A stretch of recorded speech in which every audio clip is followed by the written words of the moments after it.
The hotel business is really, really hard. It's incredibly hard. It's an operating business. And just because the person you're buying it from might be unsophisticated, might be a mom and pop, might be a little old school, doesn't mean they didn't try to do some of the things that you're doing. So don't assume that everything that you think is low hanging fruit can be easily achieved. They might have tried that and failed. They might have failed for reasons that they had no control over. So you want to try and figure that out. You want to ask a lot of questions and you don't want to prepay for ideas that may not come to fruition.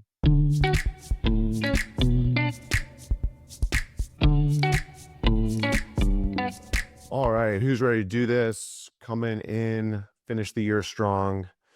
Good to see some familiar faces. Thanks for jumping on. I've got kind of a tight schedule today, so I'm going to get through some stuff that I think is really interesting right now and wanted to share with all of you. And then we'll leave time for some questions as well. So please keep that in mind. If a question comes up, feel free to just write it down, take a note, and we can go into it. I do some of this one-on-one coaching, and it's been a lot of fun. I've learned a lot. I've helped a lot of other people, and it has been really inspiring to see what people have done with what we've talked about, what we've learned, and put actionable strategies in place. So if this is something you want to do, it's really expensive, but you'll get me for 30 minutes, for an hour, for 2 hours.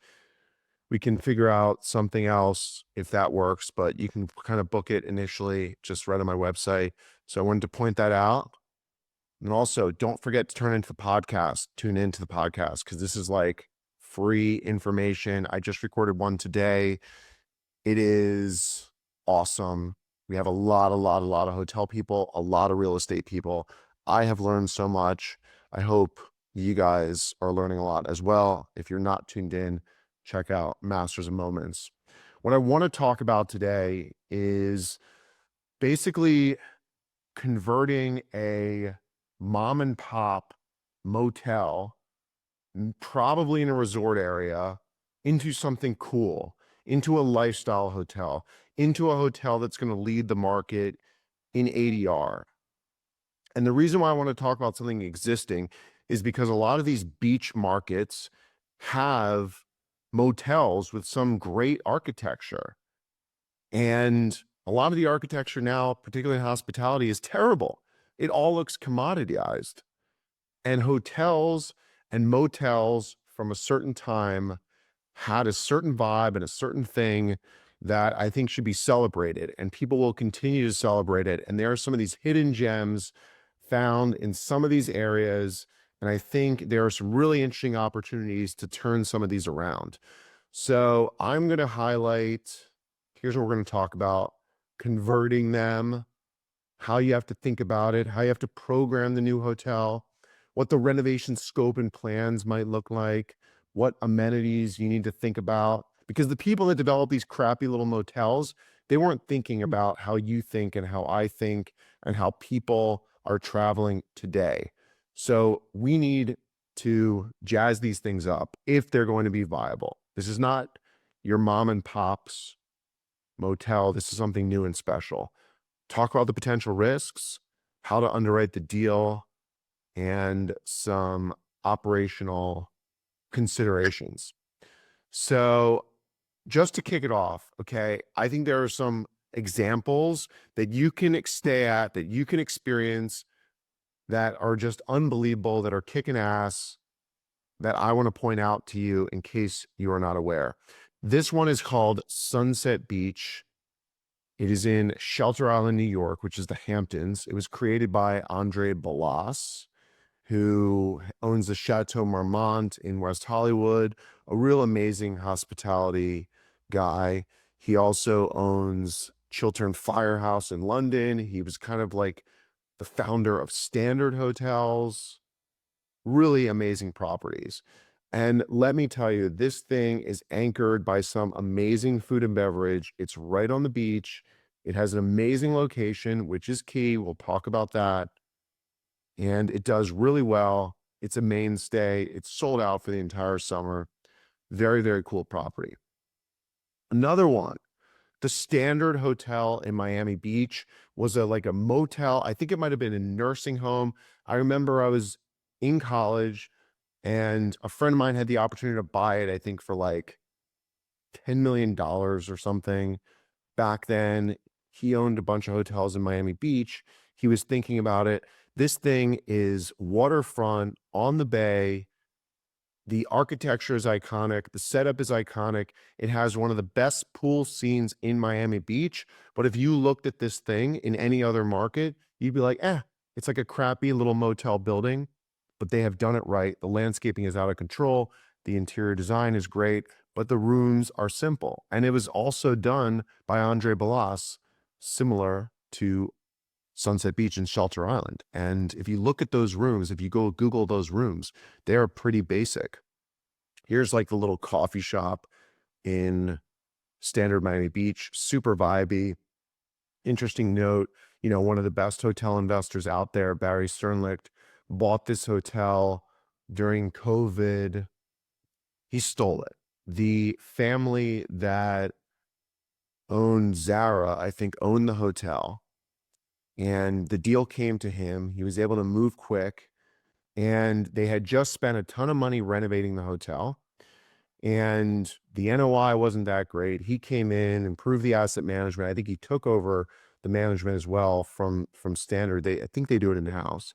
They really ramped up the NOI, like insane. And now the hotel is probably worth 2 to 3 times what he paid for it. They're going to build a condo now. One of the biggest home run deals to come out of COVID, and an amazing hotel. It's just the vibe is awesome. It's not like what you'd think of as traditional luxury. It's not luxury. Here's the room, okay? But the landscape, the whole setup, all the amenities are great. And then here's another hotel, High Country Motor Lodge. Buddy of mine, John Grossman, I think he was episode number 2 on the podcast, did this hotel. He took a Howard Johnson, okay? You can see this is a crappy Howard Johnson. He painted it. He put in a really cool lobby. He automated the front desk and the check-in system. He put these little cottages and cabins. He did amazing FF&E, amazing design. John is a great hotelier, some fabulous properties. He is crushing his competitive set. And it just, something about these motels move people. They want to stay there. They want to be a part of it. It's nostalgic. People like it. It's better than new. So he does such a good job. And what he did with the interiors, go Google it online, High Country Motor Lodge, is really exceptional. But he took this crappy Howard Johnson box. And I remember he talked about on the podcast, he's like, we didn't have enough money to fully redo the bathrooms. So we kind of made it work. And that's something you have to think about as well. And one of the best pieces of advice John has ever given me, it was on the podcast. When you're doing these historic renovations, yes, when you're renovating one of these motels, okay, look how they look on the outside. Don't fight the building. That's what he said. Don't fight the building. Embrace what the building offers, but it's got to have some decent architecture. And again, location is very key. So let's move on to just like how you would consider doing this. And I think one of the most important things is what market you are going to think about even doing this in. It has to be a market where there is leisure demand. Doesn't have to be a resort market. I think a resort market's great. If you have an all year round leisure demand market, great. There has to be a cool crowd that goes to this market. I think these should be drive to destinations. So this should be no more than 2.5 hours from a major city. If it has airlift, that's great. But location is key. I think if you are going to do this in the middle of nowhere, no F&B, it might be a little hard because you're going to have to keep everyone there and you're going to have to keep the demand going and you're going to have to create all these experiences. It might be tough. But if you're going to be at the entrance to a national park, if you're going to be beachfront, if you're going to be across from the beach, if you're going to be the beach town, if you're going to be in a beautiful wooded area where there's tons of hiking, I think you can get away with like a cute town. I think you can get away with doing it. They're very hard to figure out because a lot of them are owned by mom and pops. They've been in a family for a while and they're owned by very typically unsophisticated sellers. So negotiating a deal is going to be challenging. In fact, we were negotiating a deal up until today. Maybe we're still going to get it for one in a market in Cape Cod. And the sellers have such an unrealistic expectation of what their property is worth because they think the land is very valuable. Well, let me tell you something. The land is only worth what the business is producing in income. Unless I'm going to scrap the whole thing and build a bunch of residential, which I'm not, and you can't. So the land is only worth what the business can produce.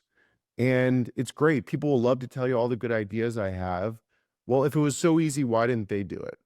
So getting into these things at a basis that works is very, very, very important because at the end of the day, you're buying a 1960s, 1970s hotel, which is motel, which is going to need a lot of work.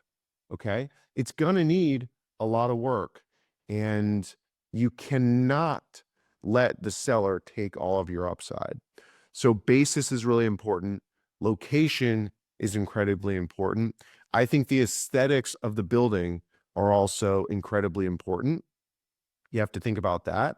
And also enhancing the aesthetics for not a lot of money.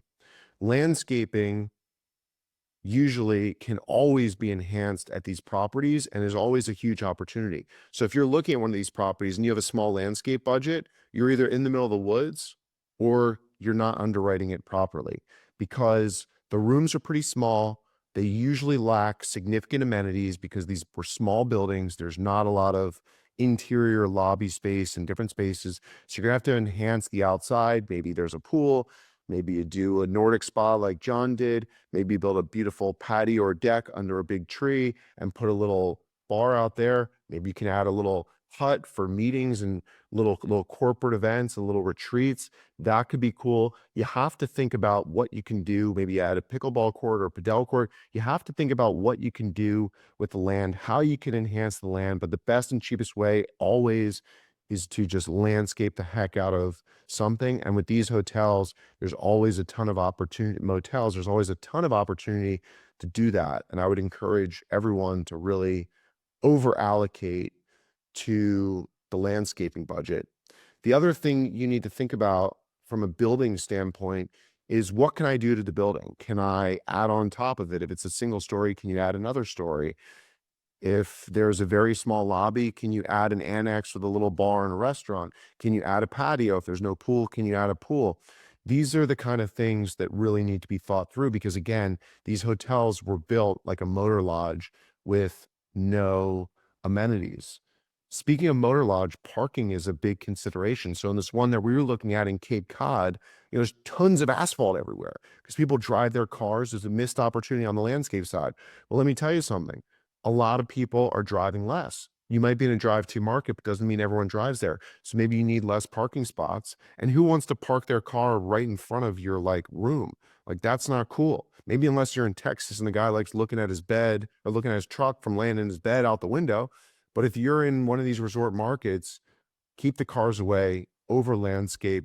There's an amazing hotel. They did a great job called the Moram in Montauk. It's the same thing. The conversion of I'm going to pull it up real quick. It was the conversion of a motel, and it ended up being bought by KSL for an insane price per key. And these guys just made a old school beachfront motel look cool, exterior corridors. They spent a lot of money though. I'm going to bring up some pictures so you can see what I'm talking about.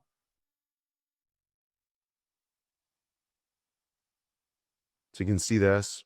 It's great. Look at the bathrooms, super nice. This timeless design, great pool. But listen, this was the existing pool. They built this deck. You see the different two shades of wood? So that's what I'm talking about, being creative with what you've got, spending dollars that made sense. This little area was like a parking lot. See, they built a little bar out there, little patio. They put some sand. They over landscaped everything. They have some rooms with bunk beds, which are kind of fun. Very minimal food and beverage, just great, great, great design. They cladded the whole building. I think they went a little overboard. Actually, so all of these areas in front of these guest rooms here were all parking spots, and they just poured a bunch of sand and put a bunch of landscaping, and then the parking was shifted to a different location. Just a great idea. So I share this with you to inspire you to think about some of those opportunities. When you're looking at a resort hotel, it's really important to understand the occupancy and when you're going to be closed and what impact that's going to have on your business. So we were looking at a hotel in Cape Cod, and that thing closes basically the entire winter. So it closes from like October to April. And that's a big chunk of time where it's shut down. Some people think that's a great thing, but you have to be able to manage it well. One way to do that, you're going to have to pay your GM the entire year. You're going to have to pay a maintenance engineer the entire year. Everyone else is going to have to be seasonal. Now, you can get J1 workers from overseas and bring them in, but you're still going to need to employ some people in the local town to keep some consistency. So it's something you're going to have to think of. If you can find a property that you can keep open all year round, it's amazing because you'll be able to maximize your occupancy and you won't have the challenges of starting over every single year. Let's talk about programming. And what I mean by programming is, what are we going to put in this motel that we have? Because again, these things were built with very limited public space. So you basically had a little, like, it was like a motel room with a front desk, and that was where you check in. What do the modern versions of these lifestyle motels, we'll call them, need? I think they need a coffee shop. They need a place to get muffins and coffee in the morning and some smoothies and acai bowl and maybe, an egg burrito. They need a bar out by the pool, but you don't need a full food program. Do you need a gym? No, you don't need a gym. Would it be great to have a couple Pelotons on like a, platform outside? Absolutely. Under a gazebo? Absolutely. Some yoga mats, some free weights out there outside? 100%. What if it's cold? Well, then someone's going to have to go hiking. They're not going to be able to maybe work out outside, or maybe they are, but that's a sacrifice that you're going to have to make because you can't take up space inside the motel because you need that to maximize the key count. So I don't think a restaurant is required. If you have the space and you have the business plan that can accommodate it, and you are a food and beverage person, it can be a huge value add. So when you think of Sunset Beach, the restaurant drives, I don't know, I haven't seen the P&L, but I would say 50 to 60% of the revenue, maybe even more. That could be a good thing. It could be a bad thing. But if you have the space and you have the demand in the local town, it could be interesting to consider it. It could also bring you a ton more business because people are coming for this whole full lifestyle experience. Liz Lambert has some really cool motels in Austin. Like, she did the Austin Motel, has a little kind of diner thing out front. Definitely something to consider, but I think you have to have a coffee shop. I think you have to have a bar. I don't think you have to go crazy on the food and beverage. We were looking at this deal, and if we couldn't get a liquor license, we weren't going to do it because we thought one of the real upsides was serving alcohol out by the pool to guests at night, cocktails before they go out to dinner, or just hanging around during the day. Now let's go over I'm breezing through this, so I'm sure there's gonna be questions. Let's go through renovation scope and plans. Again, thinking back to what John Grossman said, don't fight the building. The whole charm, the whole nostalgia is these most motel style where you have exterior corridors. You might have like patios that just walk out. You can kind of see in the rooms. At the standard Miami Beach, they have like a big bathtub in the front. Now they're like curtained off and screened off with landscaping. You can't see it, but how cool. You have a little jacuzzi, you have a little bathtub, super romantic, super fun, great way to embrace the motel design and aesthetic. I don't think you need to expand the rooms. I think you need to put in new bathrooms, most likely, new tile, get rid of a tub, put a shower. You should definitely go wood floors. Carpet's kind of gross. We're doing wood floors in all our hotels, even if it's not wood. They have some really great fake wood that looks really good, that rolls on, that's really durable. You can barely tell the difference. You should really consider that with some area rugs. Don't skimp out on the designer. Hire a great interior designer to work with you to figure this out. But make sure it encompasses the entire scope where you have thought about the branding of the hotel, and that informs, the painting and the coloring and how you are designing some of the exterior and some of the amenities. If I go back to Sunset Beach, all these like yellow stripes, it's just so on brand. It's so good, right? Everywhere. It's just consistent. They have the French bistro chairs. It's all a theme and it needs to speak to each other. But the guest rooms are really, really, really simple. So let me just show you kind of what this looks like from a guest room standpoint, because you're not going to believe how simple these guest rooms are and the rates that they're getting. So let's try and like look at this room. I mean, this is just simple light wood floors, white slip covers, nothing on the walls. Maybe it's too simple, but look how fun the bathroom is. They embraced the tiles, they got funky. You do not need to go crazy. If we go back to John Grossman's High Country Motor Lodge, what he did is he just painted the exterior of this motel some cool dark gray colors. And that did it for him. Okay. I mean, that did it for him. Look at this. And you still see the P-Tex. They painted the black rails, but then you got the lobby. I mean, look how good some of this stuff is.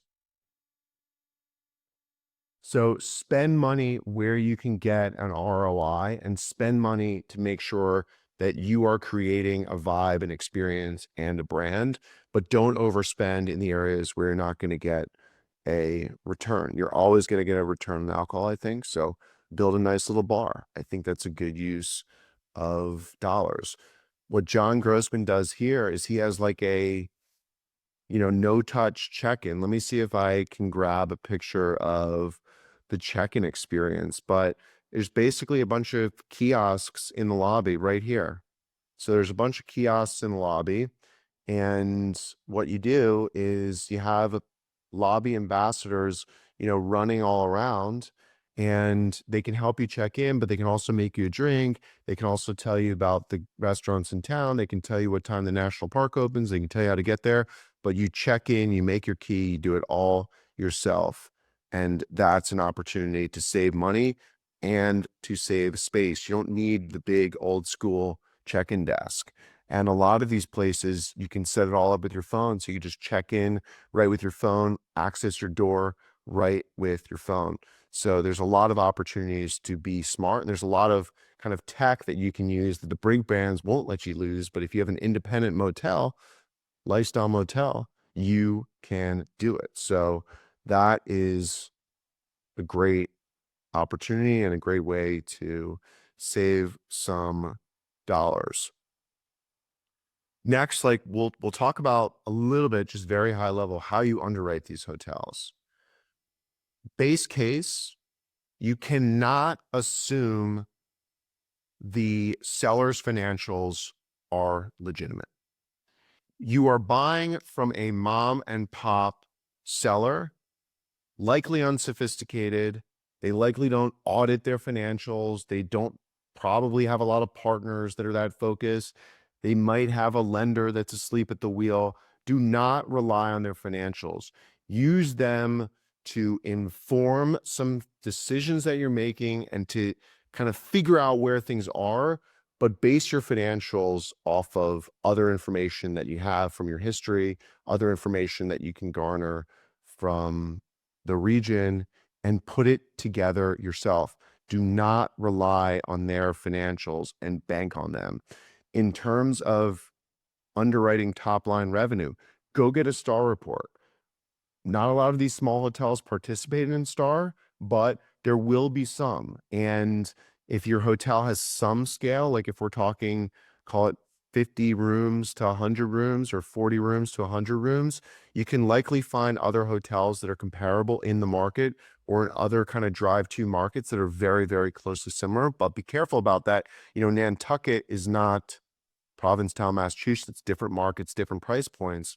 So use those types of data to inform how you're underwriting the deal from a top line standpoint, and make sure you are not so aggressive that everything has to be a home run in order for the deal to be a success for you. You want to build in some risk, you want to build in some downside protection, and that means you have to buy it right from the seller. So that comes into the underwriting. The good thing is the staffing model at these places are pretty simple, and the annual costs are pretty simple because you're not part of a brand. So a lot of the stuff you can figure out from other data points, from other deals. And it might be good to take some information from the seller, but again, don't rely on it. You have to fact check every single thing. Potential risks. Let's talk about that. These deals definitely involve risk, but they're typically a smaller check size. So you can oftentimes finance them with a local bank at pretty low leverage. The other nice thing is you're not building a new hotel. So you won't have to provide completion guarantees. And you should probably try and find a bank that won't require you to put a personal guarantee. You have to, you can consider that on a personal level and evaluate that. The Some other risks that you need to consider are maintenance risk and deferred CapEx. Again, you're buying from a seller that probably utilized a significant amount of DIY construction.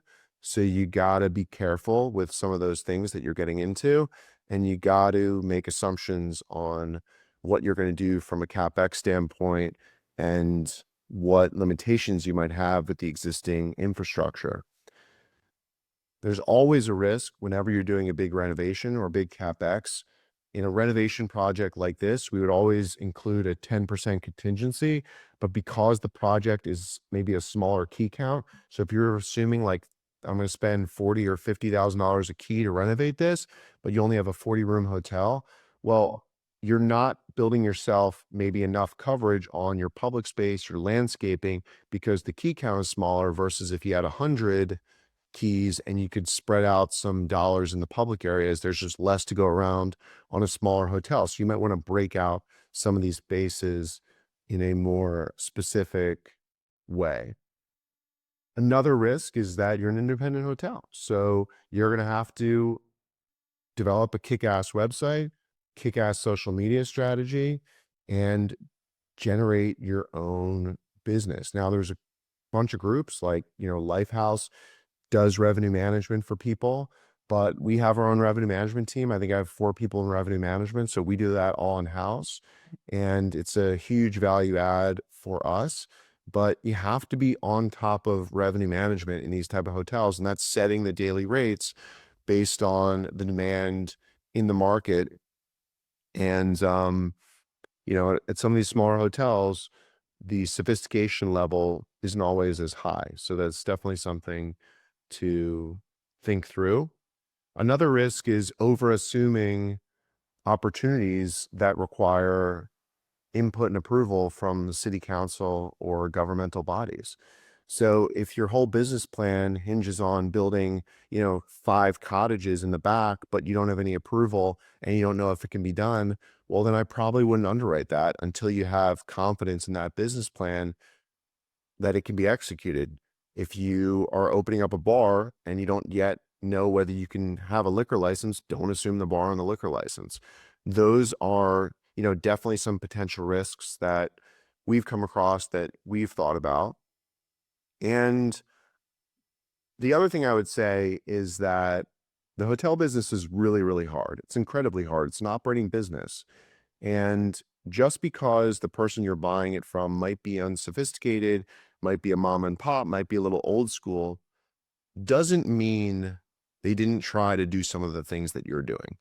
So don't assume that everything that you think is low-hanging fruit can be easily achieved. They might have tried that and failed. They might have failed for reasons that they had no control over. So you want to try and figure that out. You want to ask a lot of questions, and you don't want to prepay for ideas that may not come to fruition. So my family has had a historic hotel in Ohio, about 80 keys, two restaurants, a bar, and a banquet hall, which it's time for. My parents are in their 70s, so one of the things we're talking about is what are the next steps for the hotel. Um, I've reached out. So there's a company in Columbus called Rockbridge Hospitality. Have you come across Rockbridge before? Yeah, Rockbridge, Jim Merkel's the CEO. Yeah. Um, Rockbridge is a big company. They do, I don't know if they manage, but they invest, they develop, they own, they have a couple different business lines now. But yeah, Rockbridge is a great company. Yeah. So I think one of the things which we're considering is what do we need to do to get the hotel, and there's probably more of a revenue size to start to appeal for an institutional buyer. I mean, I think that they tend to do a lot of the generic key stuff, but then they do have a group called Make Ready where they are expanding a bit more into independent boutique hotels. And my preliminary meeting was trying to get an assessment of what are the some of the criteria. And I guess that's why I wanted to ask you, from your experience on the investor side, is there a minimum revenue size or key count, et cetera, that it starts to become appealing, at least worth looking at from an institutional size buyer? Well, I'll answer. What did they tell you though? I'm curious.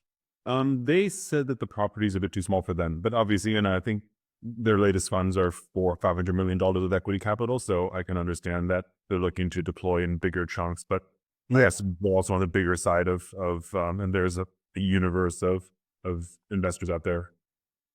So here's what I'll say. 80 rooms is a great key count. It's a great size.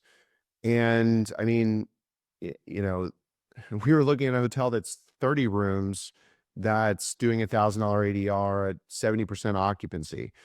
So a lot of these groups, depending on what their strategy is, won't touch hotels below a certain revenue threshold, but the key count um, doesn't concern me. What I would think that might deter certain groups is the revenue potential. So if you're in a market where the ADRs are incredibly low and you, for whatever reason, can't create a product, not you, but anyone can create a product that's going to attract a customer that's going to spend a lot of money, then it might not be worth the risk, because the amount of money and time you spend on an 80-room hotel doing, I don't know, making up $5 million a year in revenue could be the same as a 120-room hotel doing $20 million a year. So there's definitely a cost benefit analysis that a lot of groups are doing. But on the flip side, the hotel that you have, depending on like where it's located, how it looks, could be very appealing to groups that are very focused on lifestyle and experiential properties, because you have two restaurants, you have a bar, you have meeting space, you could do weddings. Like, to me, frankly, that's really interesting. Like, I don't know enough about the market in Ohio or about the specific location or about what it looks like, but I don't think that it would deter groups, just on the basis of key count. I think what the big holdup is going to be revenue potential, and whether they think Ohio is a market that can attract high RevPAR leisure demand. I think that's probably the bigger concern, and what the other demand generators are locally if you're not creating them at the hotel.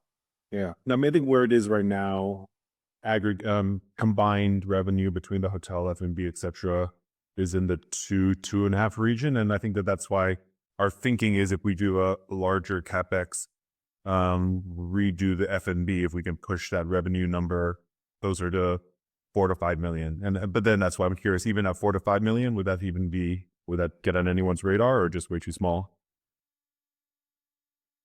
It it would get on some people's radar, but it wouldn't get on Rockbridge's radar. But that's why I also understand. Yeah, it wouldn't get on any institutional, radar. Like, for example, in my portfolio, we don't have any hotels doing less than probably 9 or $10 million in revenue a year. And I think if you're doing a lot less than that with F&B, depending on who the buyer is, it's going to be challenging. But I also don't necessarily think that Rockbridge would be the best buyer for that hotel anyways. You could probably drive more value with someone who has a better business plan, has more time to devote to it, and go that route. But you never know until you test the market. And it might not be spending the dollars yourself. It might just be letting someone else spend the money, and you already created this base and foundation. Yeah. And So then, then look at what your ROI is on that. okay, I'm gonna have a few more questions, but I'll first let others ask if they have more in the meantime. Thanks. So I'm Juan Martinez del Campo from Mexico. Um, I came a bit late to the meeting, so I'm sorry if this point was touched before. I heard you mention that you're an independent hotel. In the example you were giving, you have to have a kick-ass website and kick-ass social media.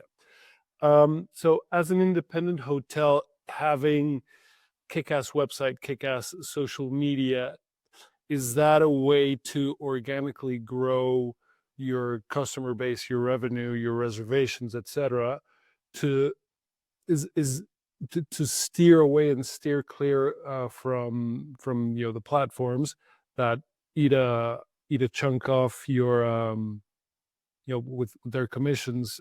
They take a huge chunk out of it.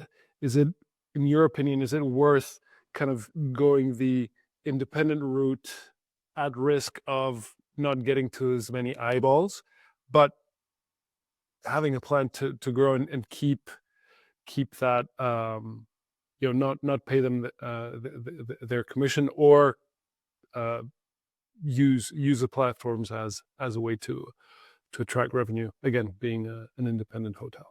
So you need to do all of the above. Okay. We have currently most of our portfolios all Marriott and Hilton franchised hotels, and we derive business from OTAs, online travel agents, which is like booking.com, um, Google, and everyone, right? So because we are part of Hilton and Marriott, we pay around 10 or 11%. If you are an independent hotel doing it on your own, you're probably going to pay around 20%. So we're getting a savings, but we're also paying Hilton and Marriott, and they're bringing scale. That's great.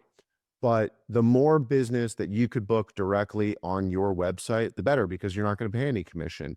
So I think a website, and a compelling website and amazing photography, is one of the best ways to do that.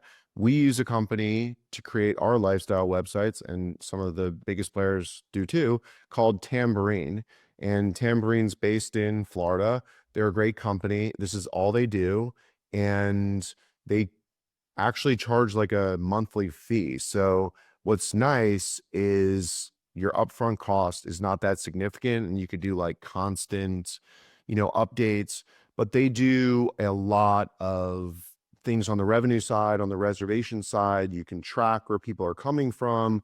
With an independent hotel, you could do so much more than we could do with Hilton and Marriott. I mean, you can basically like segment your customer. So let's just say you had a hotel in Miami Beach, and you knew that there was a big, huge Brazilian music star that was performing in Miami, and all these Brazilians were coming to Miami to see that concert. You can actually like target, okay, if people are coming from Brazil, their rate's going to be a little bit higher than the people that are coming from Ohio, because I know there's more demand and I know I can charge them more money. Like, you could do all that stuff as an independent hotel. And then for social media, we use a company called, I think they're called C2 Create. Yeah, here it is. No, I guess not. I'll have to find it, but I think it's called C2 Creative. They are a social media company, and let me tell you how we do social media.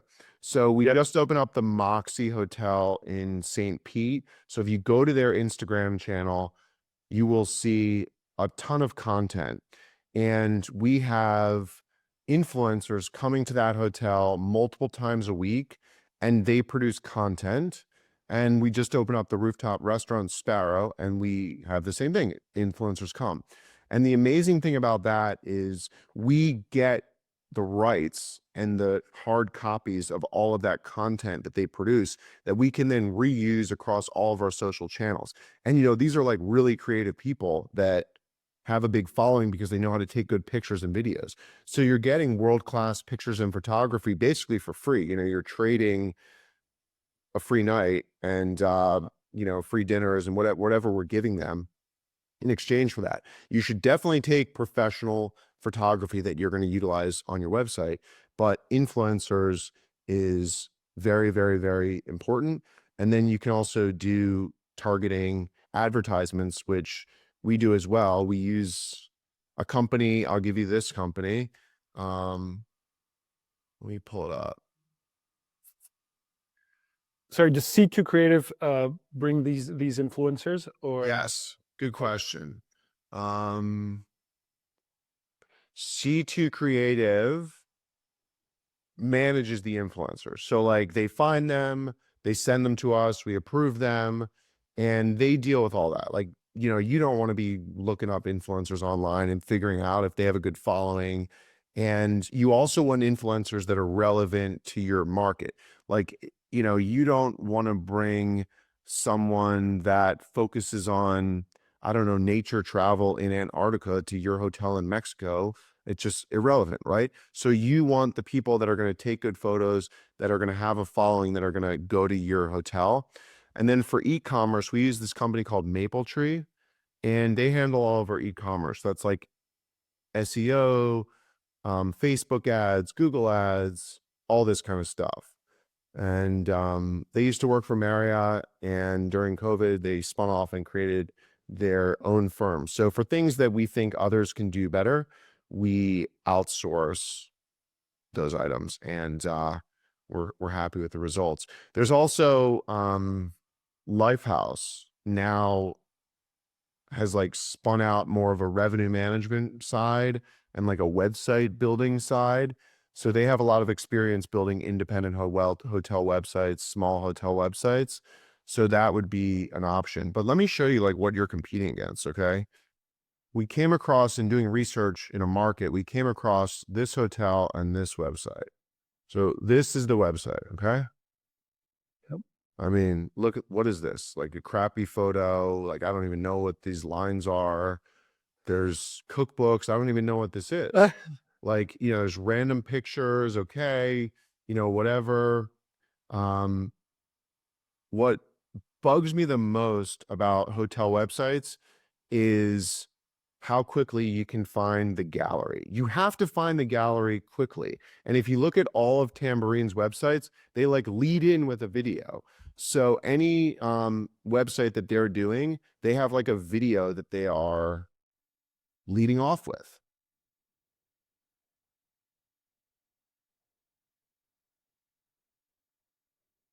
And these guys focus on lifestyle and independent hotels. So even if you're not going to hire them, it's a good resource to go see what other people. Yeah, no, absolutely. This is absolutely lifestyle, surfer oriented.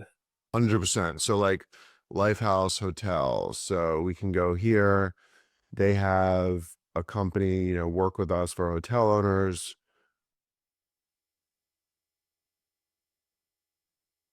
I don't know how I got to, okay, this is another brand that I've looked at before. This is called Lark.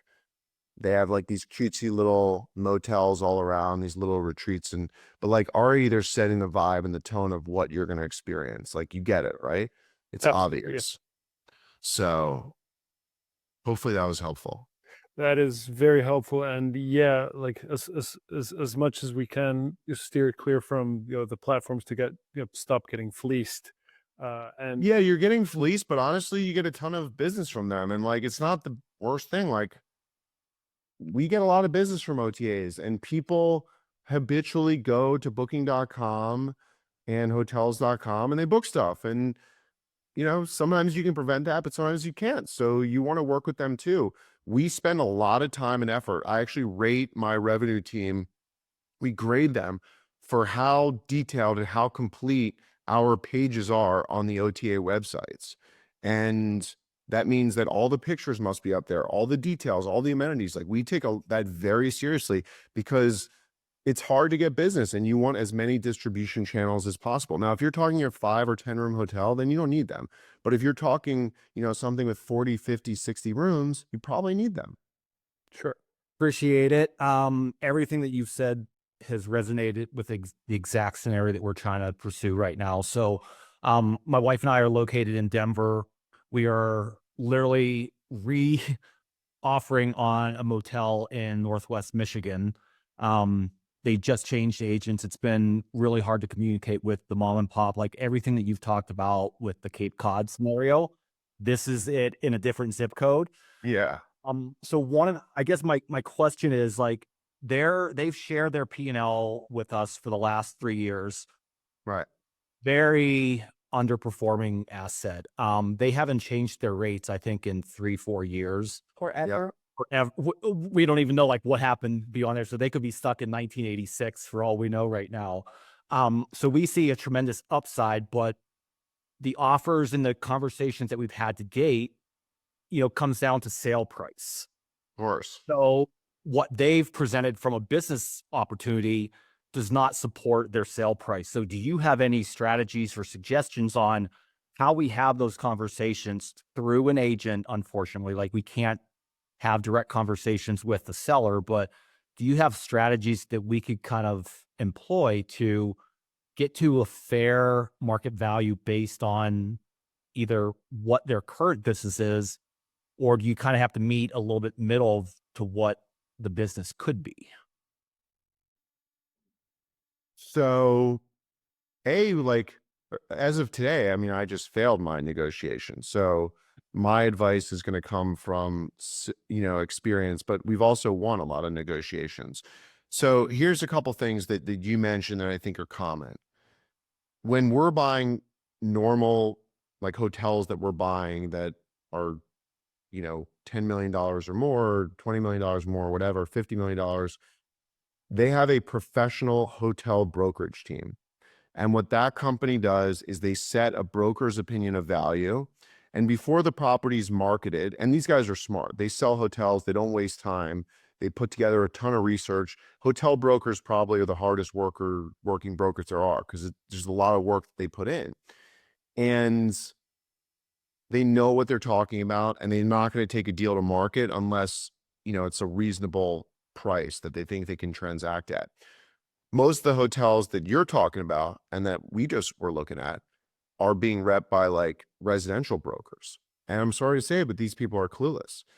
And they are talking about a business like an emotional transaction. And 100%. you guys seem like smart people. And you're not doing this because this was your grandfather's hotel and you want to buy it back for the family and you don't care what the price is. You're buying this for a business.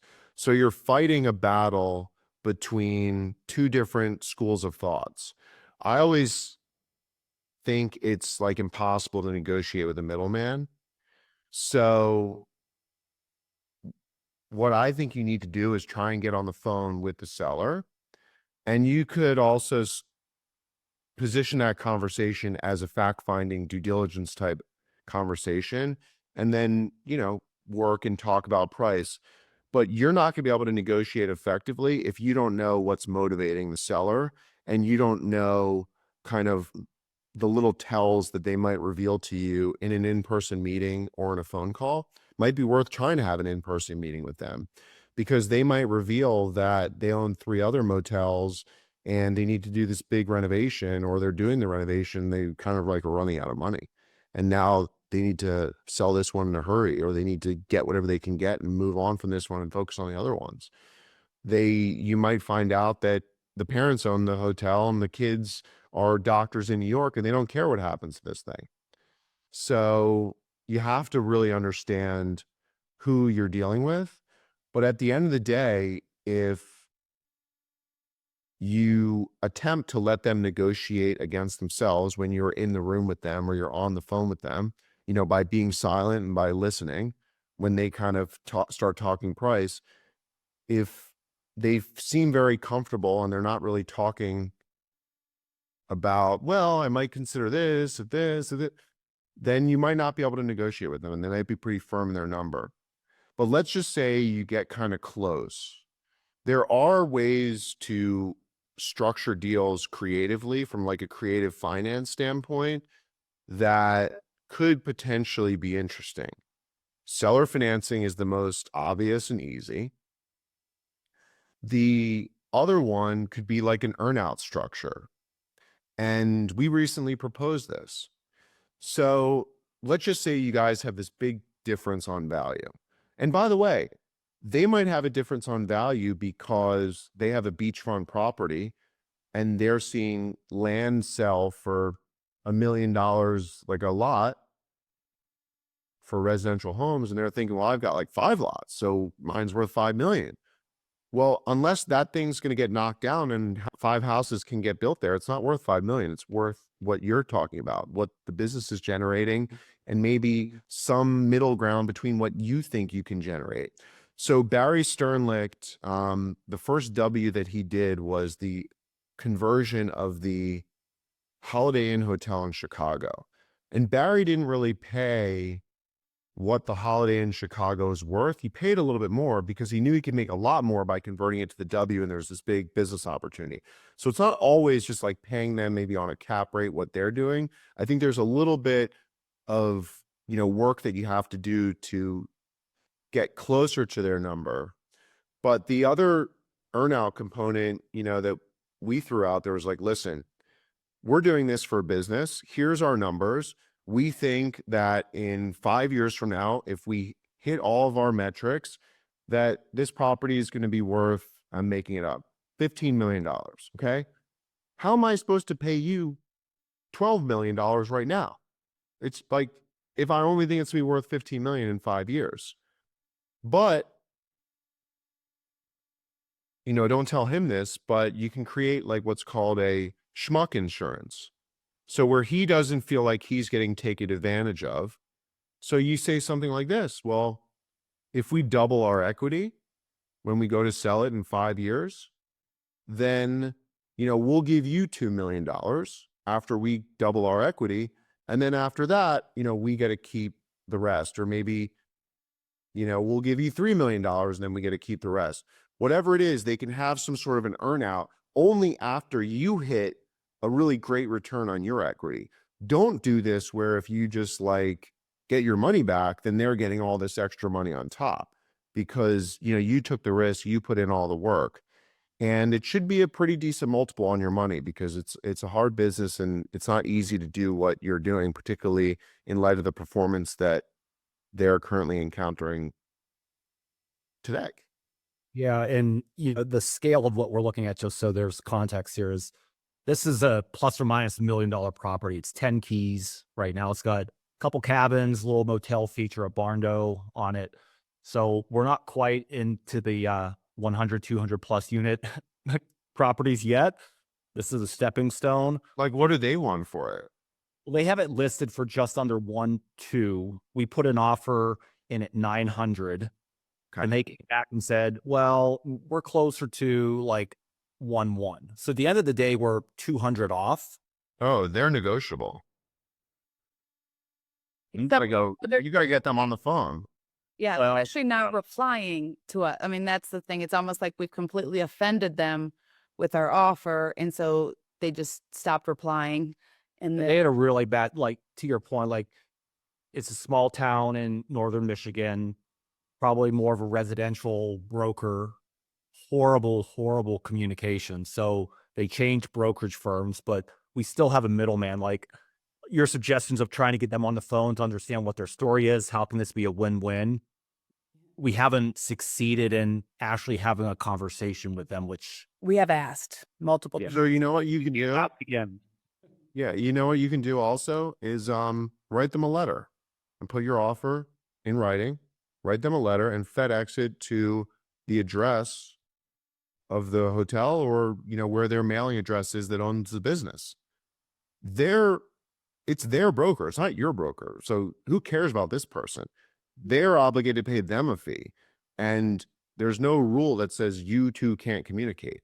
So write them a letter and say, hey, would you be open to meeting? Would you open to a phone call? And if you're that close, you're, let's just say 10, 15% away, you could do something else. You could say, hey, give us a little seller financing for, the $100 or the $200,000 at a reasonable interest rate, low, like 6, 7%, and we'll pay you back. Yeah. Those are all good strategies. So, but everything that you've said today like this has really resonated to our situation. So really appreciate the information and the conversation. So Hope you guys crush it. Yeah, keep me posted. Sounds awesome, but get the deal. You're close. And they're negotiable. So just talk to them. You'll figure it out. Help me understand alternative financing opportunities. The quick stories, we've expanded, bought these mid-tier hotels in the range of 3 to 8 million. Most of what's happening is these legacy owners haven't shown good NOI for obvious reasons. However, the bank conventional way to go about it, banks are not lending on projections. We don't want to go the SBA route. So now we're trying to identify what are alternative methods of getting financing, and wanted to get your thoughts on it. Okay, so why won't the bank lend on the current income? Because the NOI is really low. These people most of the times are, paying themselves, etc. So it's just low. Yeah. Purposely. And they don't want to see the adjusted. And the second thing is I've seen there's a trend that regional banks are shying away from the hospitality industry. Regional banks are shying away from the hospitality industry. I think that's changing. I actually think smaller regional banks, you might have more luck with, but if you lower the leverage, during COVID, and we're doing it now, we have a second fund, we're doing preferred equity. And that's a great way to bridge a gap because it should be accretive to your common equity. It's going to be more expensive than the debt, but typically how we structure it is, you don't necessarily have to pay us current unless there's cash flow. So if you got like a 50% loan from a bank, you could get up to we'd probably do up to 70% in preferred equity. Now it's expensive, but it's cheaper than equity. It's more expensive than debt. And that could be a way for you to help bridge a gap. Now, if you can't get any financing for whatever reason, then you might have to try and cobble it together with equity or go to like smaller debt funds. There are a lot of private credit. Like everyone is doing private credit right now. It's just a little bit more expensive. Don't over leverage yourself, but it's definitely more expensive. So that is another way. And then you could refinance it once you have legitimate financials with a more traditional lender.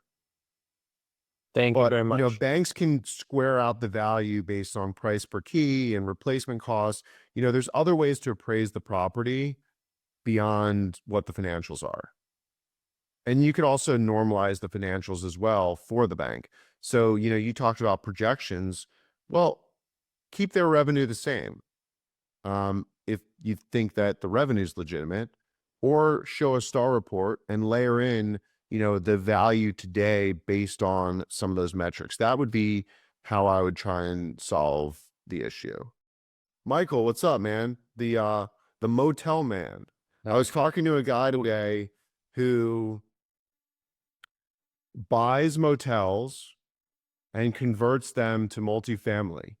And everyone was trying to do this during COVID, and they weren't able to do it. And his strategy is very interesting because the reason why a lot of people screwed up is they were combining units. So they were taking a 100-room motel and making it 50 multifamily units. And it's too expensive. What he does is he just leaves the units and makes them multifamily. It's kind of what you're doing. The nuance, though, is that he's changing the zoning, okay, so that he can now get agency debt from like Freddie and Fannie and basically value it as a multifamily deal instead of a motel and hotel. So there's cap rate compression, but you also get better financing terms. And you can't get agency debt if your property is zoned as a motel or a hotel. Yeah, that's the goal, and that's definitely what I'm working on. For this most recent deal. Though I have so far the 3 properties kept them as an extended stay, so operationally I'm essentially running them as multifamily. But Yeah. keeping You it, are. extended stay just because the cash flow's there. But 100% the exit would be multifamily for sure. Right. You want to make sure the cap rate on exit can be multifamily. And what he was saying is it's obviously easier to do that if they can put multifamily debt on it, and they can do that if it's zone multifamily. He said one of the challenges is some municipalities have minimum square footage requirements for like multifamily units. Like maybe it's 700 or 800 square feet for a 1 bedroom or something. And obviously a hotel room's like 300 square feet. So you really have to push to get these variances and these things changed to allow it. And, they're a little bit two-sided because they're saying they want all this housing, but then they won't change it and allow for this. So you got to push. But I was thinking about you when he was saying that. So hopefully you're doing well. Yeah, just went on a contract for 140 units outside of Memphis in Millington. But my question, I'm actually closing on a small hotel in Gatlinburg. Finally doing the boutique thing for the first time. Nice. We're looking at a deal in Gatlinburg. I can't tell you what it is, but Oh, that's exciting. gotta tell me what it is. I can't. It's like, You can't come to my home turf and not give me a ring. well, honestly, I didn't go there yet. We were kind of negotiating through the offer before we went, but Oh, yeah, let's connect. You got it. Yeah. I'll sign whatever. it's a great market. Yeah, oh, it's a great market. Well, so my question was going to be, what's, renovation cost per key should I, budget for 24 unit, just, we want to make it boutique. We're trying to do a Wild West theme, what do you think is a reasonable, What is a Wild West theme? So, I'm kind of giving out, some secrets here, but basically I think what works well in those markets like that is something super kitschy and thematic. Okay. That gets you to stop scrolling. And I think the 70s theme is like super common, but it's been done here and I feel like it's easily, duplicated. And so I'm just trying to do something different, and like a Wild West, like there's like those Wild West, like Photoshop places all up and down the strip. So like that theme obviously sells, people like it. So, I'm thinking like, covered wagon beds, like, painted saloon doors on the door, big clawfoot tub, with like, you're scrolling with a picture of like, a girl in a bubble bath with like a cowboy hat, just kind of like a kitschy, Wild West kind of theme. There's like I a love it. Cool. maybe do like So how many keys is this hotel? well, there's 2 parts of it. We're trying to get the other half of it, but right now we're only closing on one of the buildings, and it's 24 units, but hopefully to get the other 20, 30 units later. But Okay, so to work with. it's hard. The deal that we were looking at, we've thought $50,000 a key, but I like being over conservative. And so we just renovated the Renaissance Hotel in Fort Lauderdale. The rooms are beautiful. All we did was really like the guest room. We didn't even touch the bathroom.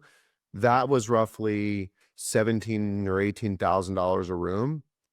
And I think that's a good kind of feel for, we have wood floors, paint, and new furniture, but we didn't touch the bathroom. I think if you add bathroom, that adds 10,000. So now you're at 27,000. The problem that you're going to run into, so let's just say you're at $27,000 a door for 24 keys. You're 650 grand.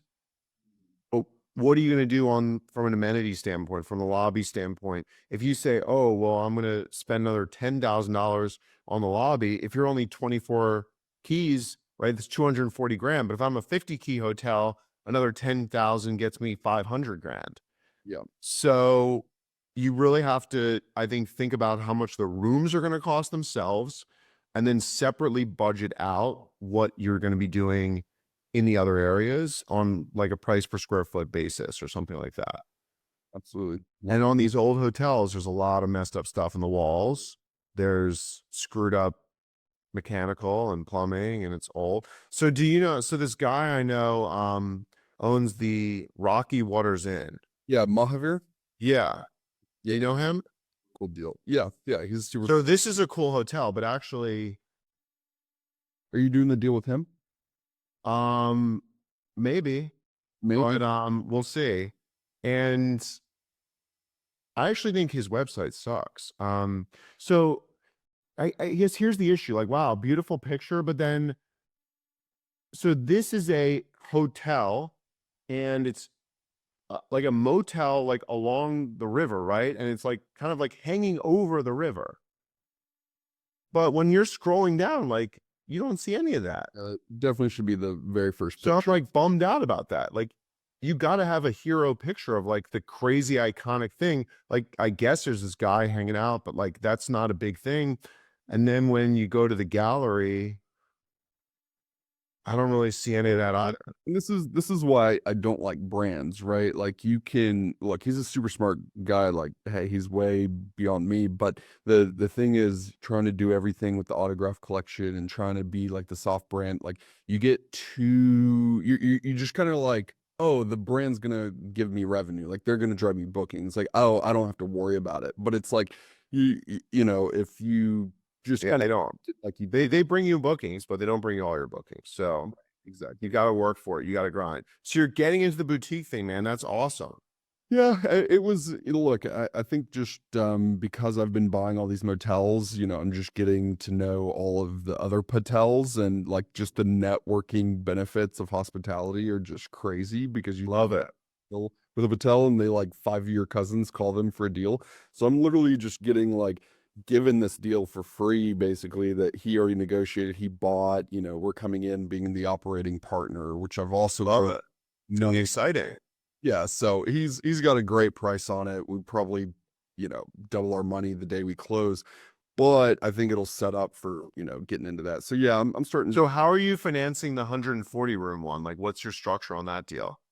So a couple ways. One, is, you know, you know, I think my family-in-laws coming on board on this one, and so just because they're, you know, going to be lending their balance sheet, like, I mean, their conventional lenders like giving me like 7%, 25-year AM, like, you know, Right. 85% leverage. Like, I can't even touch that kind of debt when I try to. Be careful with 85% leverage.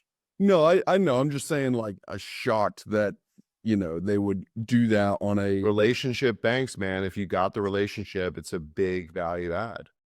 If it's So what are you going to do with that? The same deal? Yeah, extended stays. So it's a Motel 6 Studios that will be deflagging because you know, I don't like the franchise. I don't like paying that 12%, you know, Well, plus. but you're not in the hotel business, so why would you do that? Well, because I'm doing the extended stays right now. So like, yeah, the multifamily is the exit, but like I come in and operate it as an extended stay. So instead of keeping like the flag as an extended stay, Yeah, but your strategy, like I don't operate an extended stay how you operate an extended stay. We have 3 extended stays. It's different. Like you have kind of a very unique approach. to fit the Yeah, but it's like workforce housing. It's you know, that's what you tell the lender, but Yeah. what Michael's really doing is very, very creative and very smart. But it's hard work too. It is. Well, you know, you got to start at the bottom, you know, if you want to be the Jay Gorzaks of the world. So I'm not that special, and anytime we've had success, it's all been luck. So, you know, the one thing I actually was telling my team the other day, because our ESOC, extended stay occupancy at some of our extended stay hotels, is too low. And I'm like, you guys need to start posting on Facebook. yep. Because I didn't tell them where I got the idea from, but it's from you. And you need to start posting on Facebook and get in touch with these like traveling nurses groups, and grassroots marketing is key. So I learned from you, man. Yeah. Hey, well, likewise, very, very kind. I appreciate it. Well, so there you go. So maybe we'll be friends in Gatlinburg. Yep. You say, Please. Well, we didn't go, so if I go, we'll go and send me some stuff on your deal. I think it's really cool. I would love to check it out. Yeah, absolutely. It's awesome. I gotta hop, guys, but we can do this again. And connect with Michael on Twitter. He's crushing it, and You kind. you should see what he's doing. So if you're not following the Motel Man, you should. Hey everyone, it's Jake here. Thanks again for joining me on this conversation. Be sure to subscribe on Apple Podcast, Spotify, or YouTube. Lastly, don't forget to follow me on Twitter at jwarzak. I'll see you in the next episode. Jake Warzak is the founder and CEO of Dove Hill Capital Management. All opinions expressed by Jake and his guests are solely their own and do not reflect the opinions of Dove Hill Capital Management. This podcast is for informational purposes only and does not reflect or represent real estate, financial, or investment advice.